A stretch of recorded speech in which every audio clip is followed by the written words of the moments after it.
Assalomu alaykum va rahmatullohi va barakatuh. Bizni ko'rib turgan, kuzatib turgan, duo so'ragan, xosatan mana shu kanallarimizga a'zo bo'lib, bizni kuzatib borayotgan barcha azizlarimizdan Alloh rozi bo'lsin. O'tganlarini ruhlarini shod aylasin. O'zlarini, yaqinlarini, ahli oilalarini, farzand zurriyotlarini doimo salomatda qilsin. Alloh subhanahu tabaraka va taolo yaqin qilib o'zini baytiga, hajj mabrurlarga mehmon qilsin.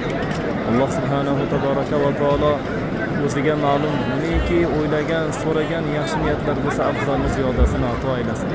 Alloh taolo bemorlariga shifo bersin. Safar yurganlarini safarlarini bexatar beshikast qilsin. Hojatmanlarni hojatlarini ravo aylasin. Mushkul borlari mushkullarini o'zi oson qilsin. Alloh subhanahu tabaraka va taolo o'g'il uylaydigan, qiz chiqaradiganlari borki, soliha jufti halollar, dini diyonatlik, iymoni insoflik, hech qachon afsus nadomat pushaymon qilmaydigan, adashman demaydigan xudoandalar ato aylasin. Alloh subhanahu tabaraka va taolo dunyo va oxirat azizligini Alloh taolo o'zi ato aylasin. Umrlariga, rizqlariga barakot bersin.